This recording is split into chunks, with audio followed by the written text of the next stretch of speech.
الحمد لله والصلاة والسلام على رسوله الكريم أما بعد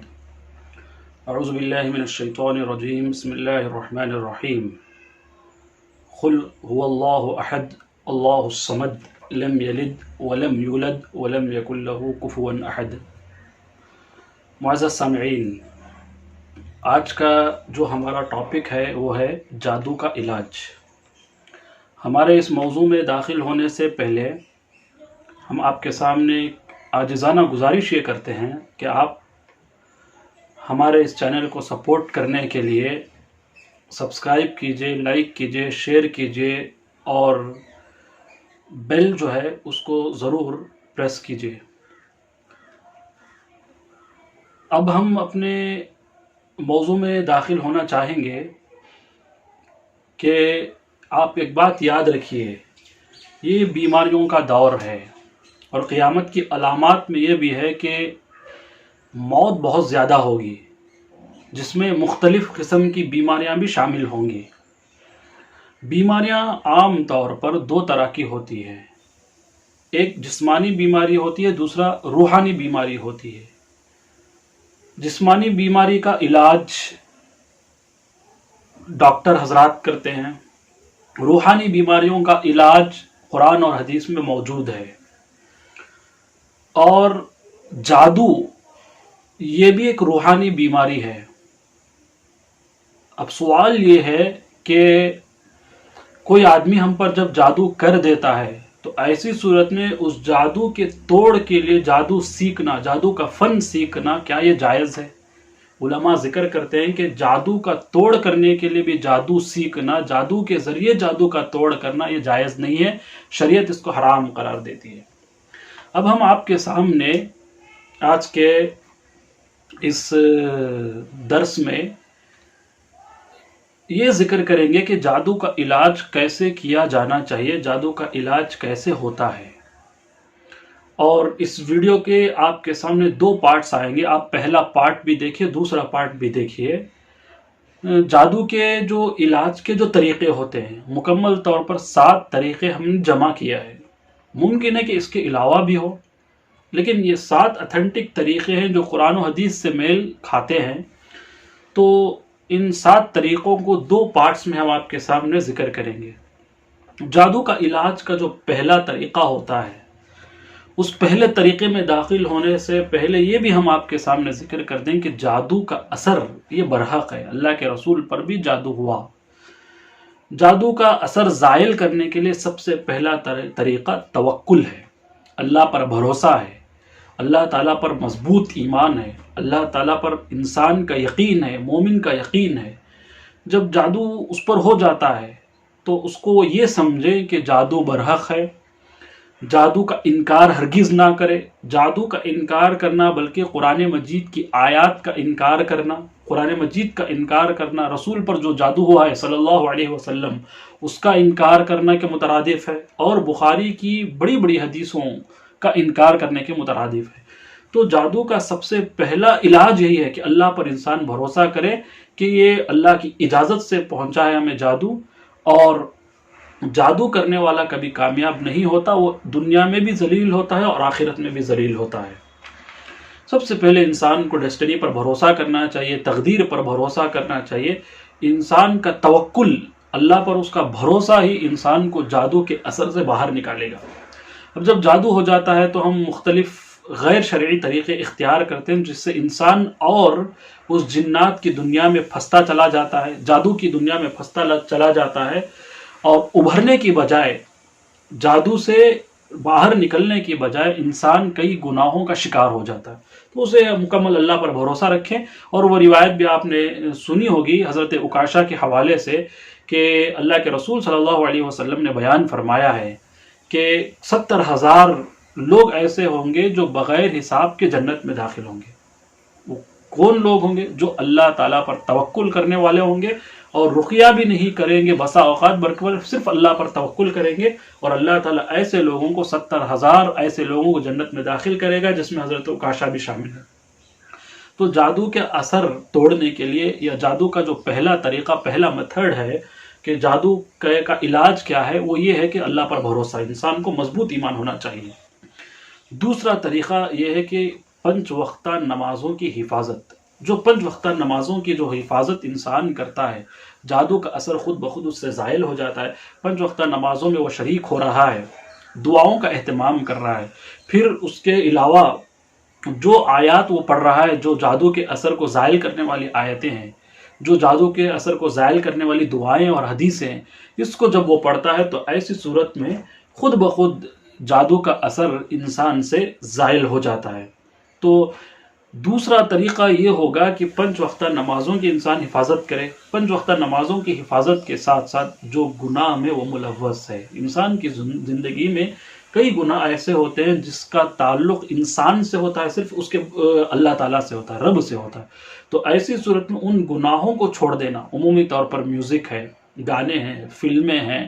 یا زنا ہے، ان جیسے گناہوں سے انسان اپنے آپ کو بچاتا ہے تو بھی انسان جادو کے اثر سے اپنے آپ کو بچاتا ہے۔ یہ دوسری چیز تھی جو ہم نے آپ کے سامنے ذکر کیا۔ تیسرا طریقہ کیا ہے جادو کے اثر زائل کرنے کے لیے؟ جادو کا اثر زائل کرنے کے لیے تیسرا وہ طریقہ ہے جو طریقہ اللہ کے رسول صلی اللہ علیہ وسلم کو حاصل ہوا وحی کے ذریعے۔ جب اللہ کے رسول پر جادو ہوا صلی اللہ علیہ وسلم، یہ ایک مرض تھا، تو انسان کو چاہیے کہ دعا کرے۔ تیسرا طریقہ یہ ہے کہ دعا گڑ گڑا کر کرے، اور ان اوقات میں دعا کرے جن اوقات میں اللہ تعالیٰ دعا جلد قبول کرتے ہیں۔ تہجد کا وقت ہے، اور یاد رکھیے جب اللہ کے رسول صلی اللہ علیہ وسلم پر جادو ہوا تھا، اللہ کے رسول نے زیادہ سے زیادہ دعا کی تھی، اور اسی وقت یہ معوذتین جو نازل ہوئی ہیں، قل اعوذ برب الفلق سورہ فلق، قل اعوذ برب الناس سورہ ناس، یہ 2 صورتیں جادو کے اثر کو زائل کرنے کے لیے، جادو کے توڑ کے لیے ایک اہم علاج ہے۔ تو یہ صورتیں ہم بار بار پڑھی، اور ساتھ میں اللہ سے دعا کیجئے جو ہم پر جادو ہوا ہے اللہ اس کو زائل کر دے۔ ہاں، بسا اوقات انسان اپنی مینٹلٹی ایسی بنا لیتا ہے،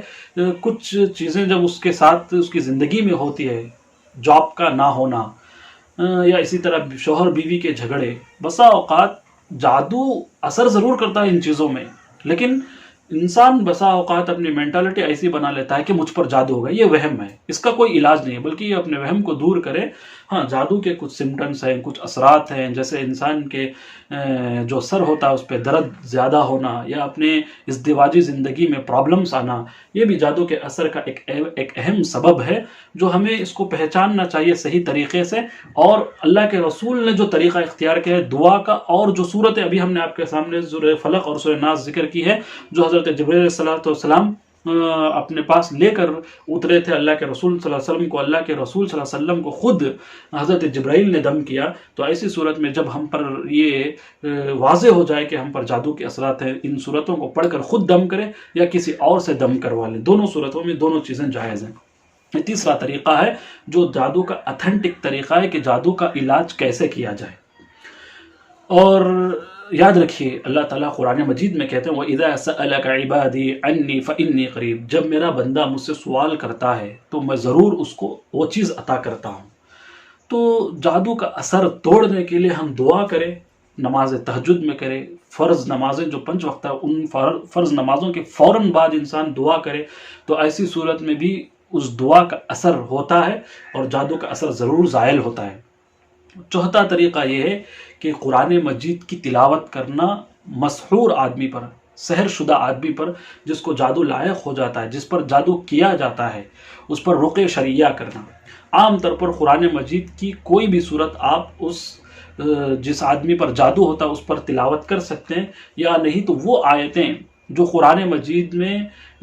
جادو سے متعلق ہیں، جس کا ترجمے یا تفسیر جادو سے تعلق رکھتی ہے، وہ جادو کے توڑ سے تعلق رکھتی ہے، تو ایسی صورت میں ان صورتوں کا یا ان آیات کا بھی اہتمام کرنا، جیسا کہ سورہ اعراف میں ہے، سورہ شعراء میں ہے، حضرت موسیٰ علیہ السلام کا قصہ، فرعون کے جو دربار میں جو جادوگر افراد تھے ان سے متعلق جو قصہ، یا سورہ یونس کی ان سے متعلق کچھ آیات ہیں، یہ سب آیاتیں جو ہے جس آدمی پر جادو ہو جاتا ہے تلاوت کرنے میں کوئی حرج نہیں ہے، چونکہ قرآن شیطان پر بھاری ہوتا ہے، بہت زیادہ اس کی طبیعت پر گراں گزرتا ہے، اور جس طرح شیطان کی طبیعت پر قرآن مجید کی تلاوت گراں گزرتی ہے، اسی طرح مومن کی طبیعت پر اتنا ہی اس کو سکون ملتا ہے۔ مومن جب قرآن سنتا ہے تو اس کو سکون حاصل ہوتا ہے، شیطان جب قرآن سنتا ہے تو اس کو تکلیف محسوس ہوتی ہے، جسے رقیہ شریعہ قرآن مجید کہتا ہے، اور جس میں سورہ فاتحہ بھی ہے۔ سورہ فاتحہ کا دوسرا نام بھی یہ ہے کہ رقیہ کہتے ہیں، سورہ فاتحہ کا دوسرا نام بھی یہ ہے۔ اور قرآن مجید میں اللہ تعالیٰ بیان فرماتے ہیں وَنُنَزِّلُ مِنَ الْقُرْآنِ مَا هُوَ شِفَاءٌ وَرَحْمَةٌ لِّلْمُؤْمِنِينَ، کہ اس قرآن مجید کو ہم نے نازل کیا ہے مومنوں کے دلوں میں، مومنوں کے دلوں کے لیے شفا ہے، ہدایت ہے، رحمت ہے مومنوں کے دلوں کے لیے۔ قرآن مجید میں اللہ تعالیٰ نے قرآن مجید کو کئی جگہ سورہ یونس میں، سورہ بنی اسرائیل میں شفا کہا مومنوں کے دلوں کے لیے، لیکن ضرورت اس بات کی ہے کہ ان طریقوں کو جب ہم اختیار کرتے ہیں مکمل اللہ تعالیٰ پر، ویسے انسان کو ایمان ہونا چاہیے، مضبوط ایمان کے ساتھ جب بندہ اس چیز کو اختیار کرتا ہے تو ایسی صورت میں ضرور اللہ تعالیٰ اس کی دعا قبول کرتا ہے۔ تو آج کے درس میں ہم نے آپ کے سامنے یہ ذکر کیا کہ جادو کے مکمل طور پر 4 طریقے یا جادو توڑنے کے 4 طریقے، جادو کا علاج کے 4 طریقے ہم نے آپ کے سامنے ذکر کیا۔ سب سے پہلے اللہ تعالیٰ پر بھروسہ، دوسرا 5 وقتہ نمازوں کی حفاظت کے ساتھ ساتھ جو گناہ میں بندہ ملوث ہے ان گناہوں کو چھوڑ دے، تیسرا وہ طریقہ جب اللہ کے رسول پر جادو ہوا تو اللہ کے رسول سے ہم نے زیادہ سے زیادہ دعا کیا، اصرار کے ساتھ اللہ کے رسول نے دعا کیا، اور معوذتین کا اللہ کے رسول صلی اللہ علیہ وسلم نے اہتمام کیا۔ چوتھا یہ ہے کہ قرآن مجید کی تلاوت کیا جائے اس جادو ہوا آدمی پر، یا خود وہ آدمی اپنے آپ پر وہ تلاوت کر سکتا ہے، کوئی دوسرا آدمی بھی اس پر تلاوت کر سکتا ہے۔ اور 3 طریقے ہیں جادو کا اثر کیسے زائل کریں، اور اس کے ساتھ ساتھ اسی سے ریلیٹڈ کہ جب ہمیں کوئی نظر لگ جاتی ہے، نظر کی دعاؤں کا اہتمام کیسے کرنا چاہیے، نظر اتارنے کا طریقہ کیا ہے، یہ بھی ہم آپ کے سامنے ذکر کرنے کی اس ویڈیو کے دوسرے پارٹ میں ذکر کرنے کی کوشش کریں گے۔ آپ سے گزارش ہے کہ آپ اس چینل کو زیادہ سے زیادہ سپورٹ کریں، سبسکرائب کریں، لائک کریں، اور ہمیشہ ہمارا ویڈیو آپ اینڈ تک دیکھیں۔ آمین، وآخر دعوانا ان الحمد للہ رب العالمین۔